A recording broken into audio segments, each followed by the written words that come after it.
দীর্ঘ সময়ের অপেক্ষা, একের পর এক তদন্ত, রাজনৈতিক চাপানুতোর আর জনমনে জমে থাকা ক্ষোভের আবহে অবশেষে আরজিকর মেডিকেল কলেজ ও হাসপাতাল দুর্নীতি মামলায় প্রথম চার্জশিট পেশ করলো এনফোর্সমেন্ট ডিরেক্টরেট। এই চার্জশিট শুধু একটি আইনি নথি নয়, এটি রাজ্যের স্বাস্থ্য ব্যবস্থা, প্রশাসনিক স্বচ্ছতা এবং ক্ষমতার অপব্যবহারের এক ভয়াবহ প্রতিচ্ছবি। প্রশ্ন উঠছে, এতদিন পরে চার্জশিট কেন? এত তদন্ত, এত জেরা, এত নাটকীয়তার পরেও কি অভিযুক্তরা শেষ পর্যন্ত আইনের কঠোর শাস্তির মুখোমুখি হবেন, নাকি এই মামলাও সময়ের সঙ্গে সঙ্গে ধামাচাপা পড়ে যাবে? আরজিকর মেডিকেল কলেজ, যার নামের সঙ্গে জড়িয়ে রয়েছে শতাব্দী প্রাচীন চিকিৎসা ঐতিহ্য, সেই প্রতিষ্ঠান বর্তমানে দুর্নীতির কলঙ্কের অভিযোগ বহন করে চলেছে। একসময় যে হাসপাতালকে রাজ্যের গর্ব বলা হতো, সেখানে কোটি কোটি টাকার আর্থিক বেনিয়মের অভিযোগ সাধারণ মানুষের বিশ্বাসে গভীর আঘাত দিয়েছে। এই আঘাত শুধু একটি প্রতিষ্ঠানের নয়, গোটা সরকারি ব্যবস্থার বা সরকারি স্বাস্থ্য ব্যবস্থার উপর। কারণ যেখানে চিকিৎসার জন্য প্রতিদিন হাজার হাজার সাধারণ মানুষ ভরসা রাখেন, সেখানে যদি অর্থ লোপাট হয়, তবে তার প্রভাব পড়ে সরাসরি রোগী পরিষেবায়। ইডির জমা দেওয়া চার্জশিটে প্রাক্তন অধ্যক্ষ সন্দীপ ঘোষকে এই দুর্নীতির কেন্দ্রে রাখা হয়েছে। অভিযোগ, তার আমলেই আরজিকর হাসপাতালে আর্থিক ব্যবস্থাপনার চরম অনিয়ম হয়েছে। সরকারি অর্থ কিভাবে বিভিন্ন খাতে সরিয়ে নেওয়া হয়েছে, কিভাবে হাসপাতালের নাম ব্যবহার করে লাভবান হয়েছে কিছু নির্দিষ্ট ব্যক্তি ও সংস্থা, এই সব প্রশ্নের উত্তর খুঁজতেই দীর্ঘ তদন্ত চালায় কেন্দ্রীয় সংস্থাগুলি। কিন্তু এই তদন্তের গতি ও উদ্দেশ্য নিয়েই এখন রাজনৈতিক বিতর্ক তুঙ্গে। চার্জশিটে শুধু সন্দীপ ঘোষ নন, তার ঘনিষ্ঠ বলে পরিচিত বিপ্লব সিং ও সুমন হাজরার নামও উঠে এসেছে। তাদের বিরুদ্ধে সহ ষড়যন্ত্রকারী হিসেবে কাজ করার অভিযোগ আনা হয়েছে। তদন্তকারীদের মতে হাসপাতালের প্রশাসনিক সিদ্ধান্ত, সরঞ্জাম কেনা, পরিষেবা সংক্রান্ত চুক্তি, সব ক্ষেত্রেই একটি নির্দিষ্ট গোষ্ঠী পরিকল্পিতভাবে লাভবান হয়েছে। এই লাভের অর্থ শেষ পর্যন্ত কোথায় গেল, কারা সুবিধা পেল, সেই আর্থিক পথ খুঁজতেই ইডির মূল তদন্ত। বিশেষভাবে উল্লেখ্য, সুমন হাজরার মালিকানাধীন হাজরা মেডিকেল নামের সংস্থার নাম চার্জশিটে উঠে এসেছে। অভিযোগ, এই সংস্থার সঙ্গে হাসপাতালের চুক্তির আড়ালে সরকারি অর্থ অন্য পথে বইয়ে দেওয়া হয়েছে। অর্থাৎ দুর্নীতি শুধু ব্যক্তি পর্যায়ে সীমাবদ্ধ ছিল না, বরং কর্পোরেট কাঠামোর মাধ্যমেও তা বিস্তৃত হয়েছে। এই বিষয়টি মামলাটিকে আরও গুরুতর করে তুলেছে, কারণ এখানে সরকারি ও বেসরকারি স্বার্থের এক বিপজ্জনক যোগসূত্রের ইঙ্গিত মিলছে। এই মামলার সূচনা হয়েছিল এক অভ্যন্তরীণ অভিযোগ থেকে। আরজিকর হাসপাতালের প্রাক্তন non medical deputy super Akhtar Ali প্রথম প্রকাশ্যে সন্দীপ ঘোষের বিরুদ্ধে অভিযোগ তোলেন। সেই সময় তার অভিযোগকে গুরুত্ব দিতে অনেকে নারাজ ছিলেন। কেউ কেউ বলেছিলেন এটি ব্যক্তিগত আক্রোশ, কেউ আবার এটিকে প্রশাসনিক দ্বন্দ্ব বলে উড়িয়ে দিয়েছিলেন। কিন্তু সময়ের সঙ্গে সঙ্গে অভিযোগের ভিত্তি মজবুত হতে থাকে। একের পর এক নথি, সাক্ষ্য ও আর্থিক হিসেব সামনে আসতে শুরু করে।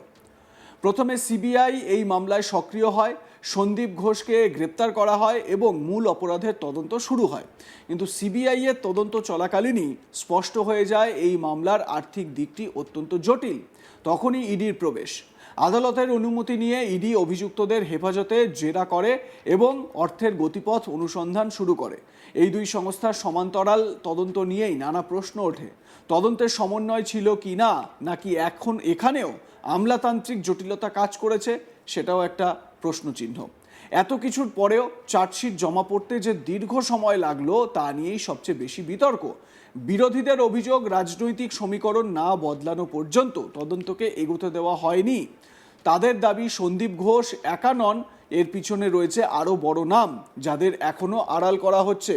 শাসক পক্ষ অবশ্য এই অভিযোগ অস্বীকার করে বলছে, আইন অনুযায়ী প্রমাণ সংগ্রহ করেই চার্জশিট পেশ করা হয়েছে, কোনো রাজনৈতিক চাপের কাছে নথি স্বীকার করা হয়নি। এই মামলার সময় নির্বাচন আসন্ন হওয়ায় রাজনৈতিক মাত্রা আরও স্পষ্ট হয়ে উঠেছে। জনসভা, সভা সমিতি, টেলিভিশন, বিতর্ক, সব জায়গায় আরজিকর দুর্নীতি মামলার প্রসঙ্গ উঠে আসছে। বিরোধীরা একে শাসক দলের প্রশাসনিক ব্যর্থতার প্রতীক হিসেবে তুলে ধরছে। অন্যদিকে শাসক দল বলছে কেন্দ্রীয় সংস্থাগুলি তদন্ত করছে, আদালতই শেষ কথা বলবে। কিন্তু সাধারণ মানুষের প্রশ্ন, এতদিন ধরে চলা দুর্নীতির দায় কে নেবে? আইনি দিক থেকে দেখলে চার্জশিট মানেই দোষ প্রমাণ নয়, এটি বিচার প্রক্রিয়ার একটি ধাপ মাত্র। আদালতে প্রমাণ পেশ হবে, সাক্ষ্য গ্রহণ হবে, জেরা হবে, তবেই ঠিক হবে অভিযুক্তরা দোষী না নির্দোষ। কিন্তু বাস্তবতা হলো ইডির চার্জশিটে যদি ব্যাংক লেনদেন, সম্পত্তির হিসেব ও আর্থিক নথির মজবুত প্রমাণ থাকে তবে অভিযুক্তদের জন্য পরিস্থিতি সহজ হবে না।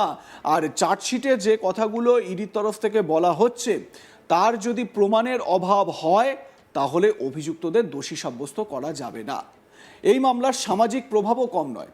সরকারি হাসপাতাল মানেই সাধারণ মানুষের বড় ভরসা, সেখানে দুর্নীতির অভিযোগ মানেই মানুষের আস্থায় চির। আরজি করের মতো প্রতিষ্ঠানের নাম যখন কেলেঙ্কারির সঙ্গে জড়ায় তখন তার প্রভাব পড়ে গোটা ব্যবস্থার উপর। চিকিৎসক থেকে শুরু করে নার্স, কর্মী সবাই প্রশ্নের মুখে পড়েন, যদিও দুর্নীতির সঙ্গে তাদের কোনো সম্পর্ক নেই। অভিযুক্তদের পক্ষ থেকে অবশ্য নিজেদের নির্দোষ দাবি করা হয়েছে। সন্দীপ ঘোষ আগেই বলেছিলেন তাকে রাজনৈতিক প্রতিহিংসার শিকার করা হচ্ছে। তার দাবি প্রশাসনিক সিদ্ধান্তের দায় তাঁর উপর চাপানো হচ্ছে। বিপ্লব সিং ও সুমন হাজরার পক্ষ থেকেও একই সুর শোনা গিয়েছিল।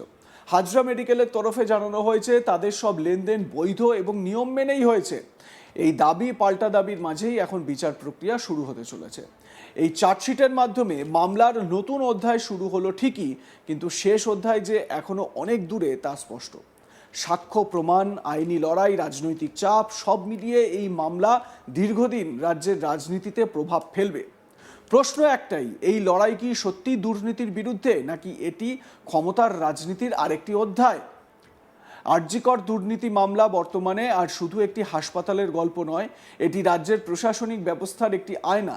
এই আয়নায় দেখা যাচ্ছে ক্ষমতার অপব্যবহার, নজরদারির অভাব এবং সাধারণ মানুষের সঙ্গে প্রতারণার ছবি। ইডির চার্জশিট সেই ছবিরই একটি অংশ মাত্র। বাকি অংশ লিখবে আদালত এবং সময়। খুব স্বাভাবিকভাবে আদালতে এবারে এই প্রক্রিয়া শুরু হবে। যে চার্জশিট জমা দেওয়া হয়েছে সেই চার্জশিটে যেরকম সন্দীপ ঘোষকে মূল অভিযুক্ত হিসেবে দেখানো হয়েছে, হাজরা মেডিকেলের সঙ্গে অবৈধ লেনদেন, হাজরা মেডিকেলের থেকে কি কি সুবিধা পাওয়া গিয়েছে এবং আর্থিক সুবিধা কারা কিভাবে ভোগ করেছে সেই বিষয়গুলো যেরকম উল্লেখ করা হয়েছে তার তথ্য প্রমাণও ইডি আধিকারিকদের আদালতে দিতে হবে। সার্বিকভাবে এই চার্জশিট জমা দেওয়ার পর যে প্রক্রিয়া আদালতে শুরু হবে, আদালত বিচার করার পর এরপর চার্জ গঠন করতে বলবে বা চার্জ গঠন করার নির্দেশ দেবে। তারপর ট্রায়াল শুরু হবে। তারপর দেখা যাবে যে তাদের ট্রায়ালে বাদী বিবাদী পক্ষরা আলোচনা করবে, নিজেদের বক্তব্য রাখবেন আইনজীবীরা, সওয়াল জবাব চলবে। অভিযুক্ত পক্ষ মানে সন্দীপ ঘোষ, হাজরা মেডিকেল, সুমন হাজরার মতন লোকেরা যারা অভিযুক্ত কাস্টাডিতে রয়েছে তারাও নিজেদের সমর্থনে মানে আত্মপক্ষ সমর্থনে নিজেদের বক্তব্য তারা রাখবেন এবং তারপর যদি আদালত মনে করে যে এরা দোষী, অভিযুক্তদের দোষ রয়েছে, তাহলে তারা দোষী সাব্যস্ত হবেন। তারপর তাদের সাজা ঘোষণা হবে। মানে লম্বা প্রক্রিয়া। আপনাদের মতামত কি জানাতে থাকুন, দেখতে থাকুন আজ তাক বাংলা। সাবস্ক্রাইব করুন আমাদের ইউটিউব চ্যানেলটি, বেল আইকন প্রেস করুন নোটিফিকেশন পেতে।